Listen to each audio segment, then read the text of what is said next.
This is Out of the Box with your host, Jonathan Clark. Out of the Box, Sunday nights at 9 on Q1043. Well, he is a Grammy-winning singer, songwriter, producer, actor, and author. Rick Springfield joins us. The new compilation is Big Hits, Rick Springfield's Greatest Hits Volume 2. He's on tour now. He's got a comedy series called It's a Lot. Also on Hulu, watch Rick in the show All's Fair. You have seen him in True Detective, Californication. His memoir, right here, is incredible. Late at night. Absolutely insane. Everyone go out and get it. All the info, rickspringfield.com. That is a long intro, Rick. I'm sorry about that, but there's a lot going on. You have done and are doing a lot still. So first, where is the Fountain of Youth? Because you've clearly found it. I need to go there. I actually was offered to write a book on kind of health and how I maintain my health and that kind of thing. But I know a lot of it I don't really understand. Well, I first found out about you from a girlfriend in the 80s who was a huge General Hospital fan, which I became as well. And one day we were watching an episode, and she says to me, yeah, that guy, Dr. Noah Drake, the guy playing him is Rick Springfield. He has a band and a hit song called Jesse's Girl. And then I became a bigger fan then. And then I was like, oh, wow, okay, so he's a singer in a band too. And he's actually a really good guitar player. I mean, and that just like two worlds collided. And I was like, wow, that is absolutely, it was the first time that I'd ever seen somebody sort of with both of those things going on in the entertainment world. And I'm sure you have heard that before. Did people in America and maybe around the world get turned on to your music from GH, or was it vice versa, or a combination of both? I think it was a combo of both, but I think General Hospital certainly being on TV was, I mean, the day I joined it, I was, walking down the street and no one was paying any attention. 2 weeks later, there were heads turning, going, So it was pretty powerful in that respect, and I think having a big song at that same time. Right. But it was also a very double-edged sword. I think a lot of people still view me as a kind of one-dimensional soap opera geek, that got lucky with a song in the studio. But I mean, I came over here in '71 from Australia to pursue my music. I really didn't have any interest in acting back then. And I fell into acting in mid-'70s just as a way to kind of pay bills, which is incredibly naive because everybody at the acting class was waiting tables before they got an acting gig. But I actually happened to get lucky and started working as an actor, and it really, I was very fortunate. I never really had a real job, so it was I was kind of very concerned that I might have to. Yeah. Nobody wants a job, especially if you're in a band. I mean, I totally get it.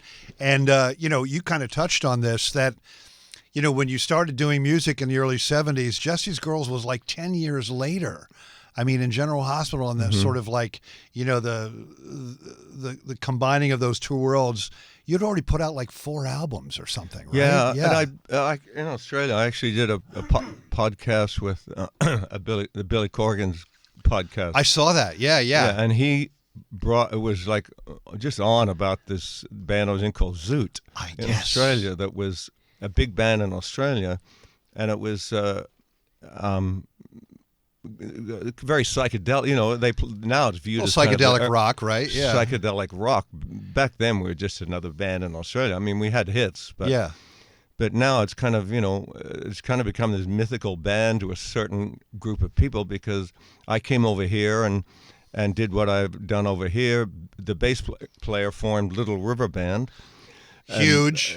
And the singer went on to become a big TV actor in Australia. So it's kind of like, it was kind of a super group in reverse, even though back then it was a very small scene in Australia. Yeah. But we were a very successful band over there.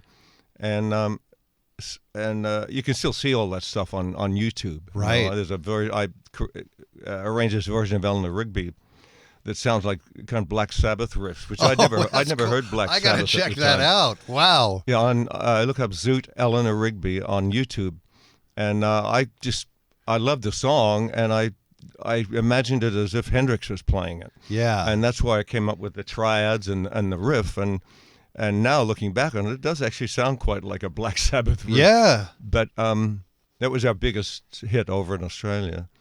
But the band fell apart. But, we all kind of went our own way. And here we are in 2025, 20 plus something albums later. I mean, it's fantastic. Last summer you did a really cool tour, maybe even before that, with Richard Marx. And I think, was it like unplugged somewhat? And like, yeah, you guys, it's an acoustic kind of thing. would you guys do separate sets and then do things together and tell stories, or? We used to do it. He'd do a set and then I'd do a set and then we'd do like a couple of songs at the end. But I said, because we've known each other since like, I don't know, 84, 85. Yeah. And he's a very funny guy, and we kind of we both have very sarcastic sense of the humor. And so I said, why don't we just do the whole thing together? And it's really everybody was like loving the fact that we're both on stage and we play each other's songs. And a lot of it really is talking and just making jokes and making stuff up. And that is like, everybody seems to be everybody's favorite part of the show now. That sounds fun. Yeah, it's really it was a good pairing, I became even more of a fan when I watched Dave Grohl's documentary Sound City, and at one point in the film, Dave, looks into the camera. Somebody asks him, "Where are you going, Dave?" And he's like, "I'm going to go speak to Rick MF in Springfield." And the whole next segment was about you at Sound City. And recording there, I don't know, but I think a Dave Grohl endorsement probably goes a long way. Did you feel that, after that came out, or like, wow, Rick Springfield and Dave Grohl, I had no idea? Yeah, I mean, I guess it was documentaries are a hard sell, and he did a great job on the documentary. It was really amazing. And we did a song. We started out, he just wanted to talk about Sound City because Nirvana recorded Nevermind there, and it kind of changed his life. And then all these other bands. Yeah, and he was very music oriented, and he was aware of all the people who recorded there, and he came up with this idea of just interviewing everybody, and he bought the board that we all recorded on. The Naïve, Studio A. right? Yeah. Yeah. And put it in his studio. So my manager owned Sound City back in the 70s, and so I hung out there all the time. And Stevie Nicks hung out there, and then everyone started recording, and it suddenly became this hot 80s studio. And then Dave got us all together and then decided, since we're all together, why don't we write songs together? So I got together with the Foo Fighters, and we wrote a song called The Man That Never Was. It is a really, really great song. It is. I played it on this show when album, that soundtrack came out. Really, really good. Yeah, it's very cool. And but because the documentary kind of, fell into the documentary category, not as many people saw it as I think it deserved. Oh, yeah. It's really a great documentary. It sure is. So, yeah. So, I mean, obviously, a nod from Dave Grohl is a pretty serious nod. Speaking of Sound City, I had Neil Geraldo on this show a couple months back.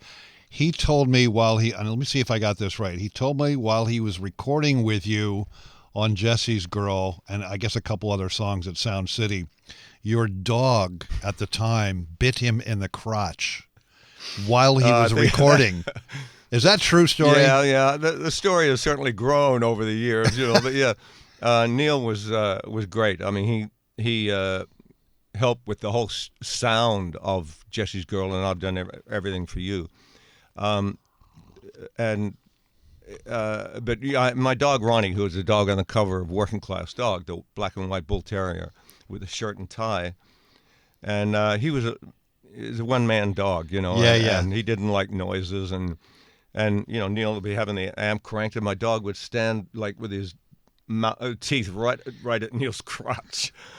He was an intense boy, Ronnie was. And, he was very protective of you, yeah, I guess, no, he actually bit a couple of people, so nowadays, it'd be like lawsuit city, but he nipped a couple of people on the nuts, and it was no fun for them. You've got this new compilation, Big Hits Volume 2. We're going to play Lose Myself from that here in a few minutes, but anything else we need to know about this sort of new compilation? It's like the best stuff from over the past 20 years, I think, and I think the stuff I've written lately is better than any of the early stuff, but just because I've gotten better as a writer, but obviously radio is very different now. So it's kind of they don't really play rock on the AM stations.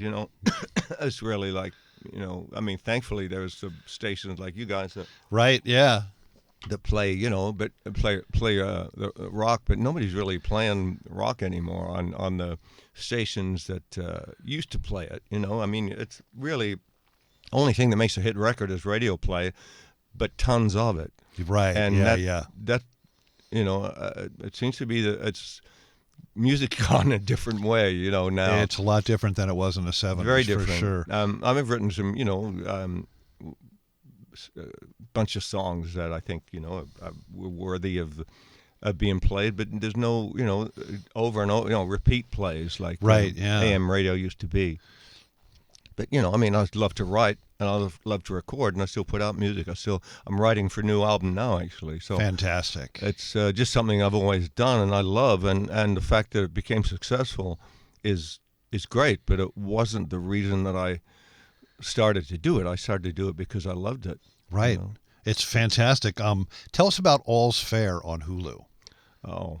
Yeah, that's not really much I can say about it because it's you sign an NDA, and they're all keeping it very close to their chest. I filmed it like months ago. My episode.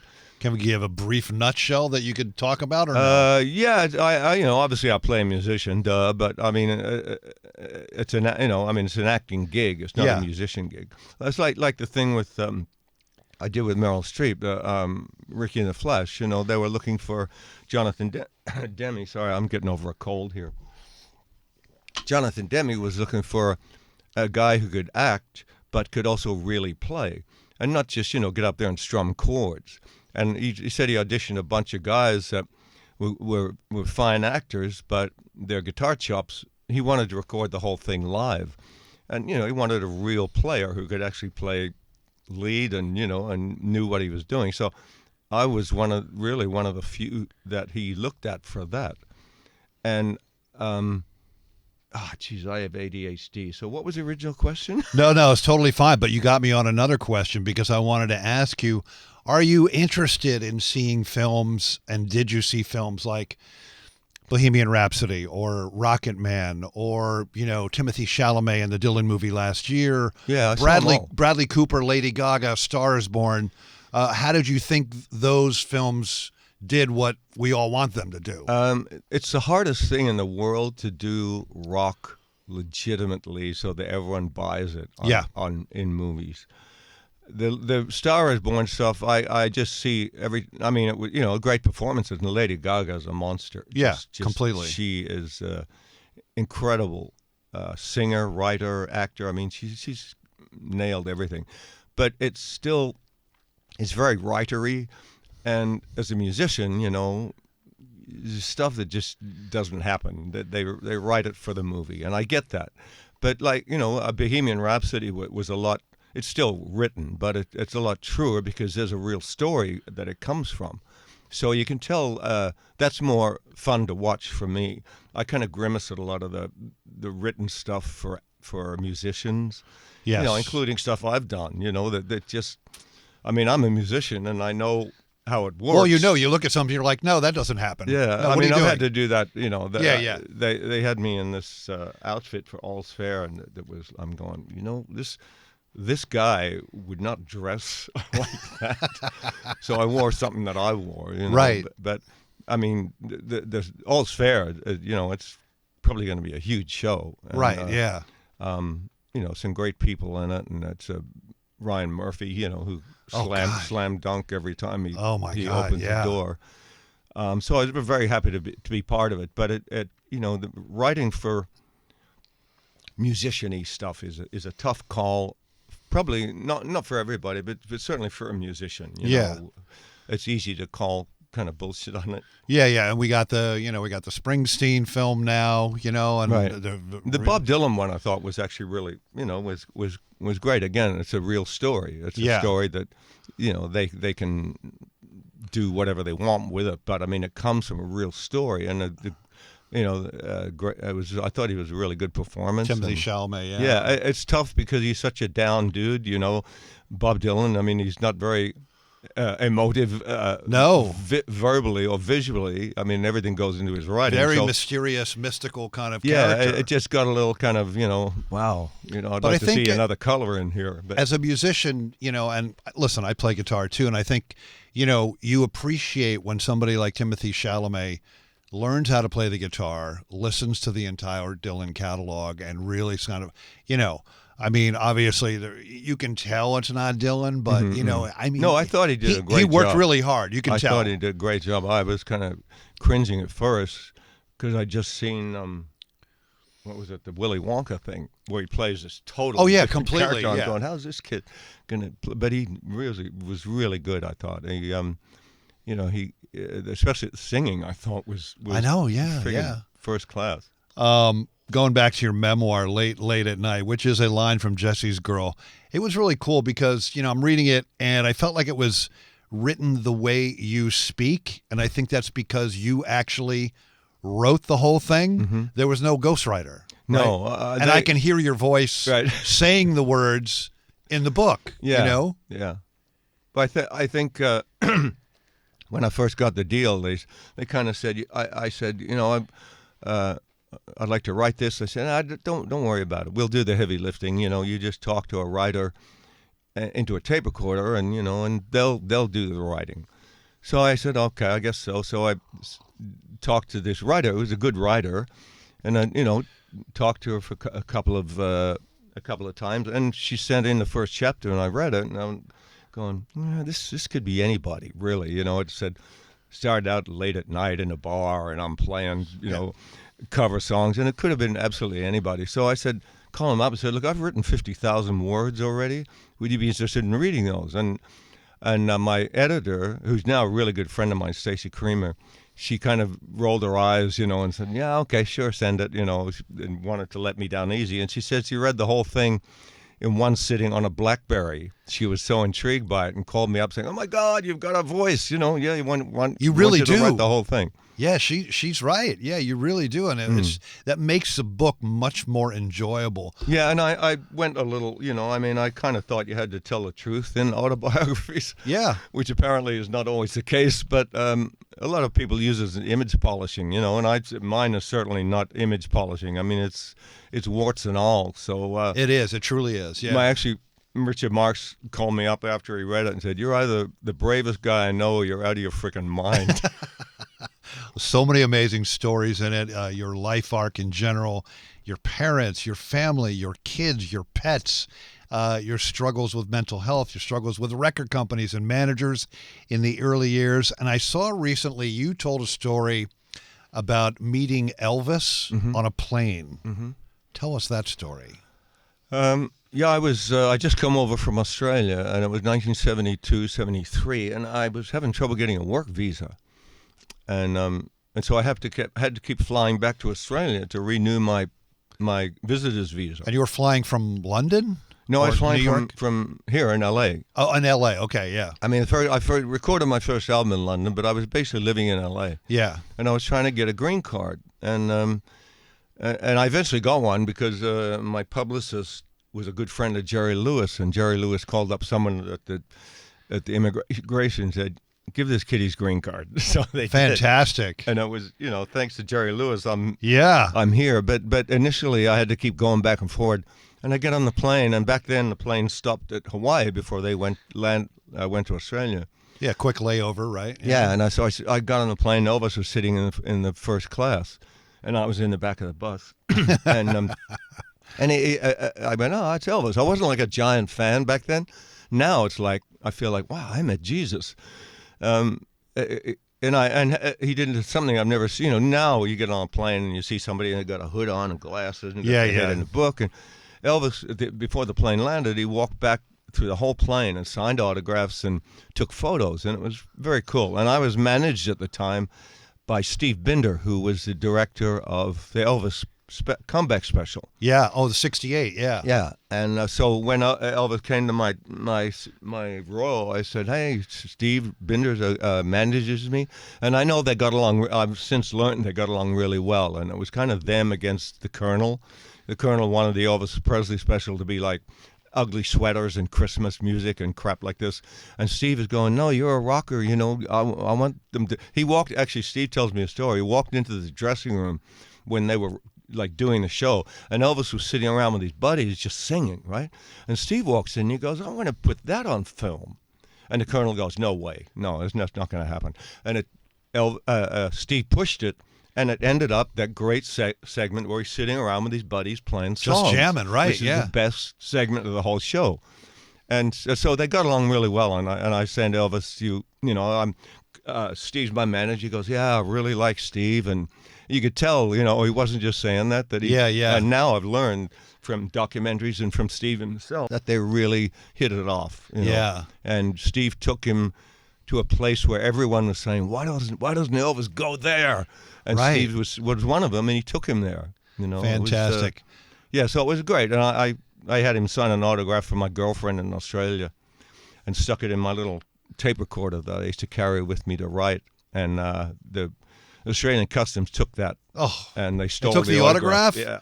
Oh my God, bastards. Yeah, I mean, over the years, I'm sure you've had other moments sort of like that with maybe meeting some of your rock and roll idols over the years, where you may have said to yourself at that point, "Wow, I can't believe I'm like in the same room with this person." Maybe you're recording, or you're writing, or you're jamming, or something. Are there any more that come to mind like that? Man. I mean, like, Give us a couple. I remember sitting at a piano in Studio A in Sound City.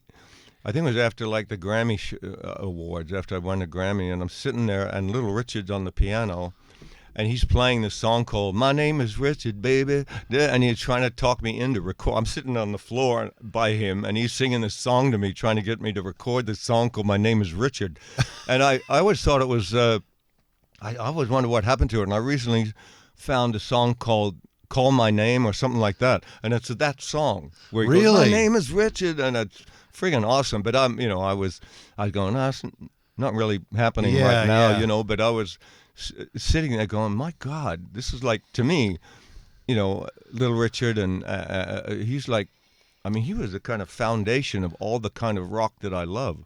Absolutely, like you know, like Paul McCartney and all that, and Paul's another one I've met a couple of times, and that was he was my boy crush. He was everything I wanted to be when I was a kid. He was a great writer, a great singer, funny. What's that? He was funny. Didn't have airs. Was great looking and didn't have an air about it, and it was just. And so first time I met him, I was actually with Linda Blair. When I dated Linda Blair, just straight after The Exorcist, and who I still know. I still see Linda, and I help her with her animal sanctuary thing, where she rescues dogs, and she's a great lady. But she was young, and so was I. Really, I mean, we were both kind of kids, and we were in New York, and we went to Equus, the play. Oh, the play! I remember that. Yeah. And I leaned, we're sitting in a row, and I lean forward like this, and Paul McCartney's like 5 people down. He leans forward and waves like this. And I sit back in the chair and go, "Geez, Paul McCartney just waved at me." And then I look over, and Linda has leant forward and is waving back at Paul. I'm going, "Oh, okay, all right." So I was waving at Linda. But you got to meet him, and I've met him a couple of times since, and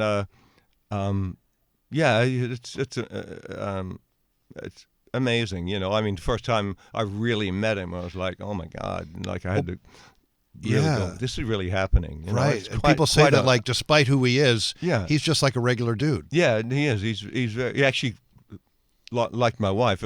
I tell this story. It's very funny because my wife had just had our second kid, and she was looking good, and so we were in this line with Kevin Costner and a bunch of people, and Paul comes by, and I reach out my hand and go, "Hey, Paul," and I shake his hand, and he looks at my wife and goes, "Oh, hello, love."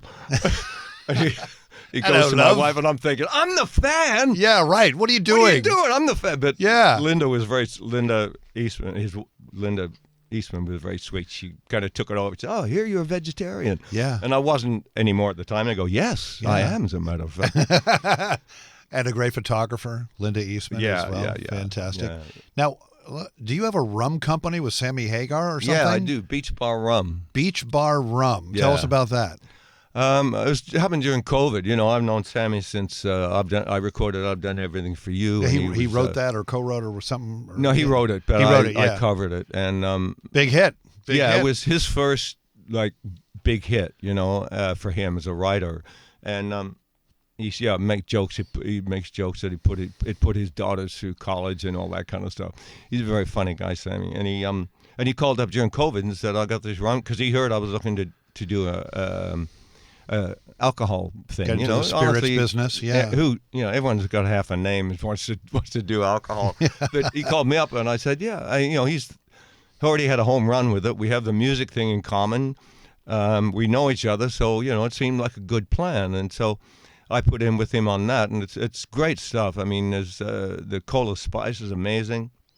Rum is it's not as easy sell as like a tequila or something, but it's incredible stuff, and it's going pretty well. I mean, he's still working it real hard, and and I push it whenever I can, and it's amazing. There's 3 flavors, and they're all great. There's one called macadamia nut that's okay. It's like purple. It's beautiful, and it's like a mixer, but it's awesome. Fantastic. Now, does it blow your mind that 792 million people have streamed the song Jesse's Girl? Yeah, I wish You're pushing a billion. You're pushing a billion almost. I wish I had a penny for it. Oh, I do actually, for every time.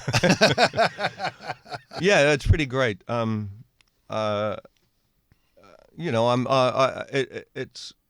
It's a great thing, and it also overshadows a lot of other stuff. But of course, yeah. But if I could be sitting in my Hollywood apartment still going, God, man, I think this one will do it, So it's very fortunate. It came out of nowhere, The first hit is always magic, because there's nothing that leads up to it. Suddenly, bang, there's a hit. And did it come together when you heard it on the radio, or was there something else? I thought there were better songs on the album. Actually, I had my demos. I had like always do real full demos, right? And back then I had a 4-track, and I had drums. I would hit like this cushion and this plastic. Hey, whatever works for that percussion, right? I mean, and I'd EQ them, and it would sound like actually Nigel Olsson did an album with me. Elton's drummer when he left Elton the first time. And we did a whole album together, and he listened to the demos. He's going, "Who's playing drums?" Because I got the kick drum going like this, because it's my left hand. It's going like this. Yeah. And I said, "That's actually a cushion." Yeah. And I'm hitting it with the end of a broomstick. And he thought it was friggin' hilarious. But I do full demos, and so I played them for Keith. He said he'd do 2 songs with me, and he was a big producer at this point. He'd done Fleetwood Mac and Benatar and Foreigner. And he was he'd worked on my very first album actually by cutting clicks out of it, dropping punches and stuff. And so he said, "Yeah, I'll do a couple of songs with Rick." So he listened to my demos, and I'm playing Jesse's Girl. He's starts nodding his head like this, and he says, "Yeah, I'll do that one." And I was like, "Oh man, I think there are better songs." He said, "No, this is the one I want to do." And then he brought in the Sammy Hagar song. And then I was doubly disappointed, because I had 12 songs. Right. So why are you bringing in someone else's song? Yeah. But it was I went with it because he was Keith Olsen, and he proved to be right. Isn't it weird when sometimes like the last song on the album is the biggest song? Yeah. It's just weird how that happens, right? Yeah. Just fate or something. I've put songs on like fan editions, like what are they called, limited edition things, and I put like a song that I didn't think was that great, and it's become like fan favorites. And they said there's been like 3 songs that I put on different editions that I look back at them and go, "That's a really good friggin' song. Why did I not put that on the regular album?" Yeah, I think we're not the best judge. That's That's probably why I wouldn't have picked Jesse's Girl for the first single. He is a Grammy winner, a songwriter, a producer, a singer, actor, author, Rick Springfield. With us, the new compilation is Big Hits, Rick Springfield's Greatest Hits Volume 2. He's on tour now. Check out the comedy series, It's a Lot. Check out the Hulu show. What is the name of the Hulu show again? All's Fair.